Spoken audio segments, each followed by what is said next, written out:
ఆయన అసలు పరిపాలకుడిగా కానీ అసలు పౌరుడిగా కూడా ఆయన ఉండడానికి తగడం అనే మాట చెప్పాలి మేము.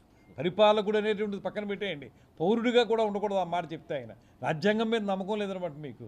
ఈవీఎంలో తప్పొప్పులు ఉంటే ఒకవేళ మీకు అనిపిస్తే తప్పొప్పులు ఉంటే ఏం చేయాలి, దాన్ని విమర్శించు, తప్పులేదు.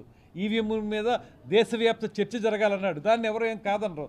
సరే, ఇప్పుడు ఆయన నెగ్గినప్పుడేమో ఈవీఎంలు బ్రహ్మాండం, ఆయన ఓడిపోతేనేమో తప్పు అంటున్నాడు. పోనీ దాని మీద కూడా చర్చ జరగాలనే దానికి ఎవరు అడ్డంకి చెప్పరు. కానీ ఈవీఎంను పగలగొడతాం మేము డైరెక్ట్గా, అందులో ఉన్న వాటిని ఇంకుపోసేస్తాం అంటే అది కూడా సమర్థిస్తామంటే ఎవరు ఒప్పుకుంటారంటే దానికి? ఇంక అతను సమాజంలో ఒక పౌరుడిగా ఉండడానికి కూడా అర్హుడు కాదు అనేది మా అభిప్రాయం. ఇప్పుడు రాష్ట్ర వ్యాప్తంగా శ్వేతపత్రాలు విడుదల చేస్తున్నారండి సార్.